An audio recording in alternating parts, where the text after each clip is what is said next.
Live and Panhandle strong together. This is News 13 this weekend at 10. Good evening and thanks for joining us on News 13 this weekend at 10. I'm Madeline Bierster. We begin tonight with breaking news out of Jackson County. Officials with the Graceville Police Department have confirmed that one man is dead after a shooting at a local fast food restaurant. According to Chief Jason Bailey with the Graceville Police Department, their officers were called out to Hardee's around 5:30 p.m. When they arrived at the scene, they discovered an African-American male who apparently died of a single gunshot wound to the chest. Officials tell News 13 that they're looking for two African-American male suspects in connection to this shooting. They could possibly be traveling in a white SUV. Now, they are not releasing any additional details at this time as it is an ongoing investigation. Tonight, we're learning more about a boat crash that happened Friday evening, resulting in several people being taken to the hospital for their injuries.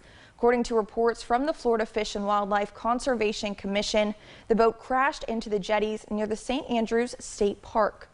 The FWC, the Coast Guard, and the Bay County Sheriff's Office all responded to the scene of the crash around 6 p.m. Friday night.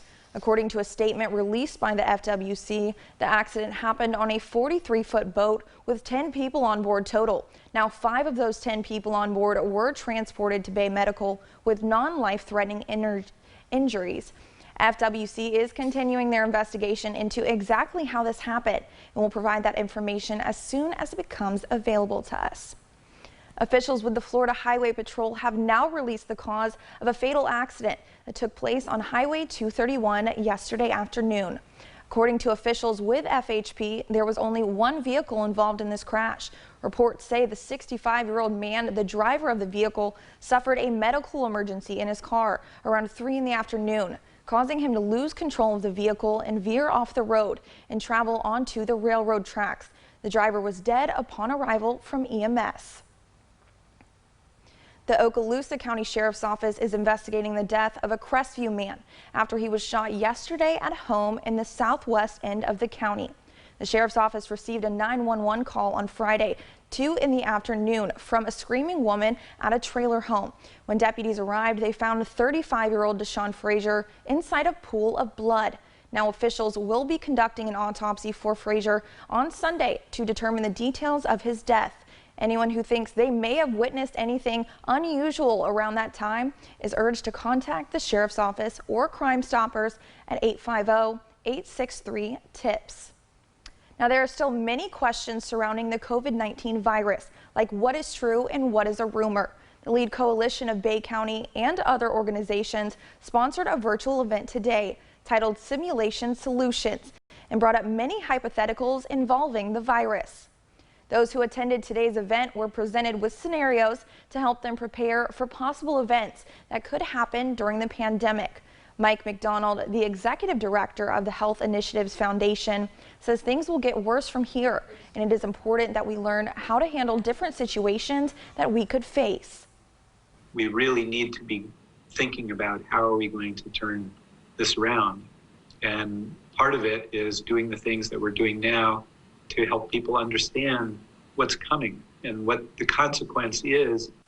Janice Lucas, the executive director of the lead coalition, says the simulations are like a game of what if. She says solving these scenarios together will help the community feel more comfortable during these situations that could come up. Walton County is continuing to keep their residents as safe as possible while the COVID-19 pandemic continues to affect the community. The Florida Department of Emergency Management will now be providing free drive-through testing tomorrow for Walton County residents. As this will be a drive-through testing site, it will be open to the public from 9 a.m. until 5 p.m. To be tested, people need to bring a valid photo ID, and anyone under the age of 18 has to be accompanied by a parent or a guardian. This rapid testing site will take place at the school district bus barn, just north of Freeport High School. For that exact address, start with our website, mypanhandle.com. Ahead of Thanksgiving, many families fear they may expose their loved ones to the coronavirus, and many are choosing to stay home instead. News Nation's Donovan Long looks at how some families are spending the holiday different this year while the pandemic continues. These West Michigan families are breaking tradition this year. You miss those times. not because they want to. It really makes you count your blessings. But because it's the right thing to do. It really has made me realize and just be thankful for things that we take it for granted, like time. The Austin family is one of many heeding warnings from health experts calling for Americans to avoid traveling in large gatherings this Thanksgiving. Normally we rent out a facility and you have all of the aunties, all of the uncles, grandma, the whole tribe, all the cousins. The Austin celebration is now being reduced to an immediate family gathering, just like the Rotier families. This year's already unforgettable. Let's make Thanksgiving unforgettable. For the first time ever, all 5 Rotier children are choosing a dish they want to eat and help make for Thanksgiving.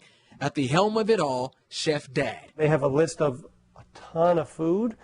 It's like, oh my goodness, we can stop adding food. As this family of 7 prepares to satisfy every craving, Matt Gimelo says he's gearing up to dine with his Chicago family through Zoom while sharing a meal with his girlfriend at home.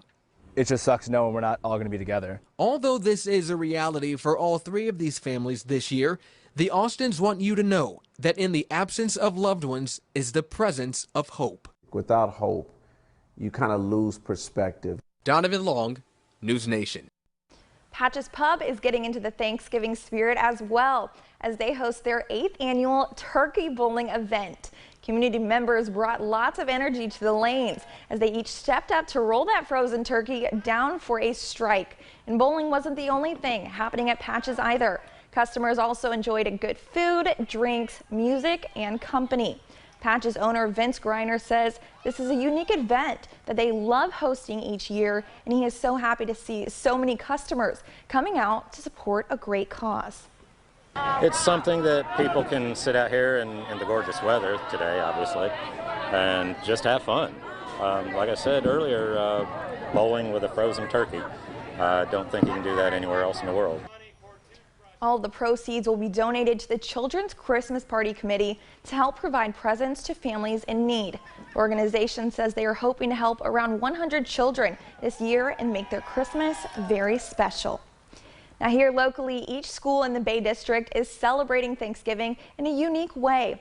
Classrooms from all across the district celebrated Thanksgiving all week long, with everything from eating Thanksgiving meals, Native American drumming circles, and even a virtual field trip to Plymouth Plantation. You can see here many of the photos from several elementary school classrooms. Teachers asked students to dress up to celebrate the holiday, while they decorated turkeys, made jewelry, and hand-painted as well. This year's Thanksgiving Day celebration might feel a little different than most of us are used to, but that doesn't mean you should not be grateful for the community that surrounds you. This morning, 4 local Greek organizations partnered with Rebuild Bay County to give out Thanksgiving meals to senior citizens. As News 13's Anna Hoffman tells us, leaders of the organization say this year's been tough, but it's moments like this that remind you to be thankful. For many, this year's Thanksgiving will look different. With that in mind, these 4 Greek organizations made it their mission to give back. I'm very, very proud that we were able to get together and do all of this. I believe last count got together about 165, 168 meals. Each box contains a meat item, veggies, and a dessert, and those in need could take as many boxes as they wish. In order for us to reclaim, retain, and re-engage, we wanted to use this as an activity for the community, not only to help us, but to help the community. They gave these to senior citizens who have been isolated from their loved ones for most of the year. Volunteers say they would do this every day if it meant being able to see everyone's smiling face. The phenomenal feeling of giving is better than receiving is completely true. As the cars line up one by one, the volunteers reflected on what this community has been through over the last 2 years. But despite the hardships, they keep what the holiday season is really about close to heart. Thanksgiving is a time to be thankful, to be grateful, to just feel blessed that we are here, that we are able to do for others who are not able to do for themselves. The leaders of the organization say they hope to host another meal giveaway during Christmas time. In Panama City, Anna Hoffman, News 13, Panhandle Strong. Coming up, glowing hot air balloons can be seen all over Panama City Beach this weekend. Learn how you can go up in one for yourself. We haven't had rain for quite a few days. We're not going to have rain tomorrow, Monday or Tuesday. So when are we going to see rain? Find out next.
Watching News 13 with Tess Rowland, Sports with Emma Stamps, and First Alert meteorologist Melissa Thomas. If you're anywhere near Pier Park, you might be seeing glowing hot air balloons in the sky. That's because the Hot Air Balloon Glow Tour is in town for this weekend. The event began Friday night at Aaron Besant Park. There are around 10 balloons for the public to ride on and enjoy.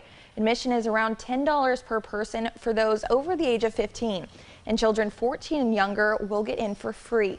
Rides in the actual balloons cost $25 per person, but the public can also bring chairs or blankets to sit and watch the balloons float and light up the sky for the price of general admission.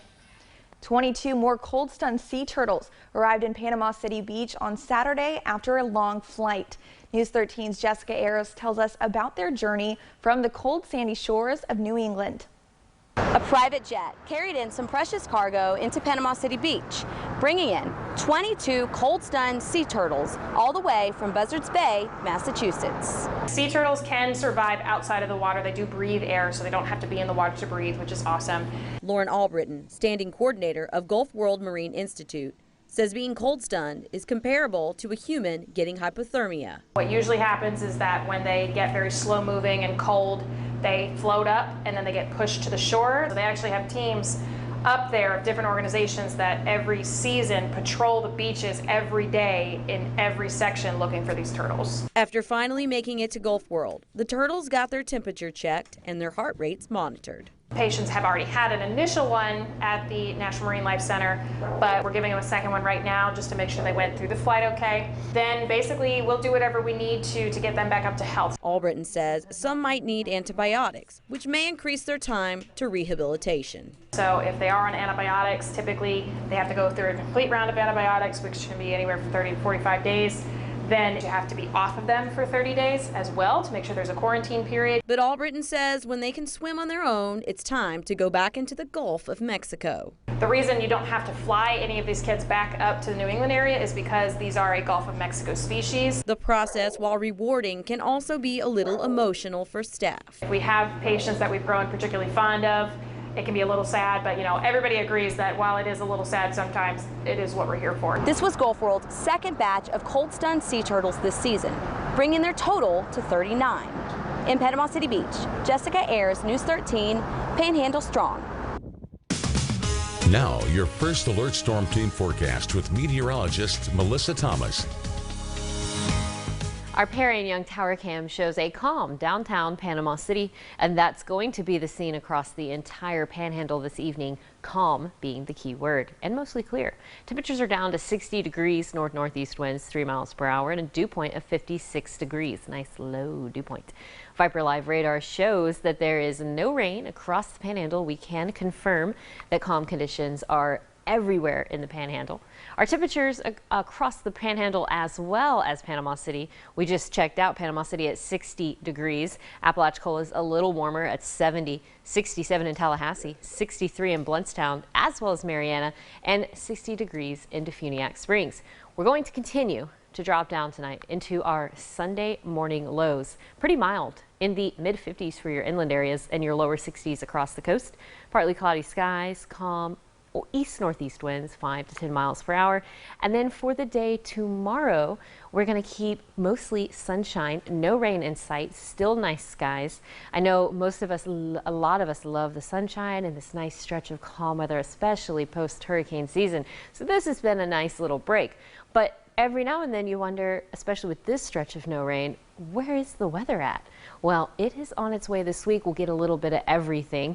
But tomorrow we stay sunshiny, mostly clear. You're getting into the upper 70s once more, a little warm east-northeast winds becoming north-northwest at 5 to 10 miles per hour.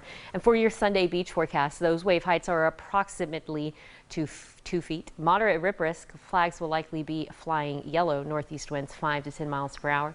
If you want to get out on the boat or you got to work on the boat tomorrow, just exercise a little bit of caution because your seas are 2 to 3 feet. Your winds are northeast around 10 knots. Those bays are a light chop. So when I say where is the weather, that it is coming, a little bit more of weather when we think of weather, a variation of weather, well, it is on the way. There is a weak cold front to our northwest, delivering some weather across central United States, and that cold front is only going to make its way across the panhandle Sunday night into Monday morning as a dry cold front, not even potent cold front. It's not going to drop our temperatures down very much, just back into afternoon highs in the mid 80s. But before that, Sunday afternoon, we do keep mild skies, no rain. This cold front will roll over overnight Sunday into Monday. And then Monday afternoon, that's what I was talking about, just the mild temperature drop. We're going to be in the mid 70s. We'll have northerly winds, but we're still mild temperature wise. No rain with that one. High pressure building in for a beautiful Monday, Tuesday, and then Wednesday. The weather returns in the aspects of weather that we think of with a little bit of variation in what we see in the skies. So Wednesday 5 a.m. is a more potent cold front that's going to start to move its way through. And unfortunately, this does also bring a slight rain chance for Wednesday being the heavier rain chance, and then Tuesday that rain chance will dissipate just a little bit. So anyone with outside Thanksgiving plans, the hope here is that we get majority of that unsettled weather on Wednesday, and then it tapers off in time for Thursday afternoon Thanksgiving plans. But those highs across the week remain in the mid to upper 70s. That dry cold front I was talking about Sunday night into Monday just drops us down into the low to mid 70s, and we warm back up. And then that weather, unsettled weather through Thanksgiving, doesn't really do anything for our temperatures, but does bring us some rainfall. Your morning lows in the coldest Monday morning into Tuesday morning in the 40s. All right, thanks so much, Melissa.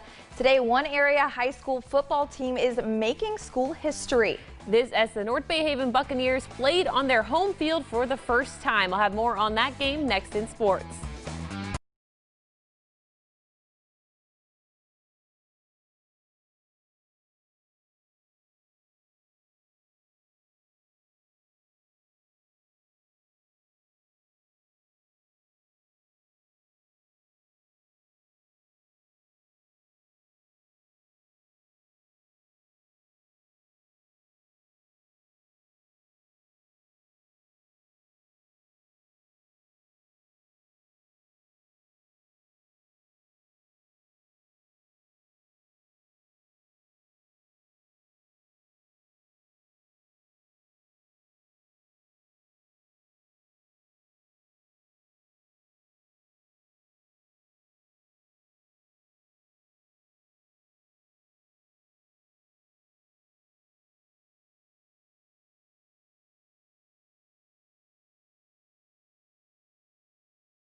Time now for News 13 Sports with Emma Stamps.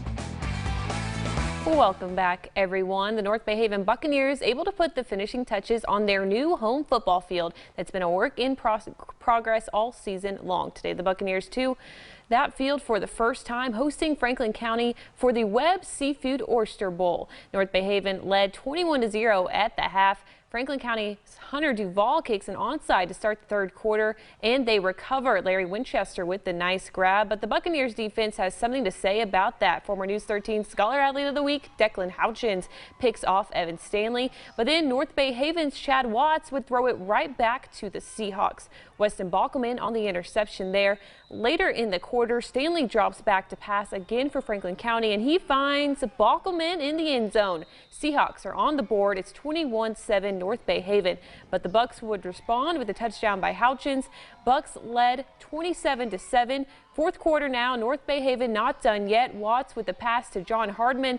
He gets some nice blocks, gets to that end zone, the senior's first touchdown as a Buccaneer. The score 35-7. North Bay Haven tacks on another before it's all said and done by Willie Hawley. Buccaneers win it 42-7, a historic day for North Bay Haven, winning their first ever home game. Bucks head coach Andy Siegel said he's thankful to the parents and everyone else who worked hard on the field and made this possible. For the kids to play a game on their own campus where we're not paying rent on someone else's field, and it's our field. They came out of our locker room and they got to play in front of our fans on our field. It's so huge. And then to win the game on the first game, that's even bigger. And this is a regular season game, which is even better than that because, you know, we didn't get to play the game because COVID bumped everything back. So we played it. And here it is, and it's a great deal. And it was just a great team win and just the experience for everybody. I think they enjoyed it. Saturday afternoon of football and sunshine and great weather. We also caught up with some North Bay Haven seniors after the game. They said they will never forget this day. Be sure to join us tomorrow night to hear from them. And now to the FHSAA playoffs. Vernon traveling to Northview for the Class 1A Region 1 semifinal game last night. The Yellow Jackets opened up with this onside kick by Lane Wells. Davion Bush recovered it for the Jackets, and they scored quickly with this pass from Marcus Hammock to Kwan Powell. Northview would respond, though, to take a 7-6 lead because of a failed two-point attempt by the Jackets. However, Jackets' E.J. Redis ran back the ensuing kickoff, and the Jackets would convert on that two-point try to go right back up 14-7. Vernon's defense showing up big time, too, with sacks and an interception in that first half. The Jackets led 28-13 at the break. Both teams would score only one more time in the second half. Vernon took the win 34-19. They will take on the undefeated Baker Gators next week in the region final, the team that has knocked them out of the playoffs the last two seasons. Last night, I spoke to Jackets head coach Jared Tranquil, who has been with the team for 4 years. Right after the game, here is part of that interview. This team is special because you've been together for 4 years with those seniors. Now you're going to be taking on Baker in the next round, a team you're very familiar with in the playoffs. But there seems to be something special about this group you have this season. Would you say that? Are you just excited for that next game next week? Yeah, they don't get too high on the highs, they don't get too low on the lows. They've been looking not just to Baker, but looking for this season for a long time. We've been building for it. I'm just glad we get to play it at home, and we're just going to get better, clean this up, and look on forward to the next round. For more from Tranquil, head to our website, mypanhandle.com. And Vernon, not the only team moving on in the Class 1A playoffs. Last night, Sneads made program history by beating Blountstown for the first time, and it's also the first time they're advancing to the region finals. They will play Taylor County, who beat Bozeman last night in that game. In a Class 4A now, the Marietta Bulldogs beat South Walton last night. They will host Gadsden County in their region final next week. The Jaguars automatically advanced after Rutherford had to cancel the game due to COVID-19 earlier this week. Into college football now. Florida State's game against Clemson was postponed hours before kickoff due to coronavirus concerns. The ACC said the team's medical personnel could not agree on playing the game that was scheduled to kick off at noon Eastern in Tallahassee. But the Florida Gators were in action today, picking up a 38-17 win over Vanderbilt on the road. Kyle Trask threw for nearly 400 yards and 3 touchdowns. The Gators will host Kentucky next week. And Maddie, FSU fans didn't get to see the Noles play, but I saw a lot of them in their FSU gear at the North Bay Haven game. It was great to see those Buccaneers take to their home field. Absolutely, and that new field is just beautiful. I can't wait to see them on it next week. Thanks so much, Emma. We'll be back after this break.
And speaking of holidays, many residents here in Panama City are saying that one local businessman has saved Christmas. After an error with the truck driving service that typically picks up the Christmas trees for the Boys and Girls Club, a local man stepped in to help. After hearing that there was a mistake with the tree pickup for the Boys and Girls Club's annual Christmas tree lot, local business owner Greg Abrams, the owner of Tarpon Dock Seafood Market, sent his company driver straight to North Carolina to get the trees himself at no charge to the Boys and Girls Club. Today, those trees got delivered. The Boys and Girls Club will be opening the lot to the public beginning tomorrow. Leaders with the Boys and Girls Club say this year they have around 1,000 trees for sale, and they'll run every day from 10 a.m. until 8 p.m. until all of the trees are sold out. So amazing. I love the Christmas tree lot every year. So glad he was able to save it. Now we do have some nice weather in store for the next few days. A dry cold front, maybe a strong storm or two possible for that Wednesday unsettled weather. So just stay tuned for that. But back to you, Maddie. All right. Thank you so much for having us in for news tonight. We'll be back tomorrow at 5:30 and 10. Good night.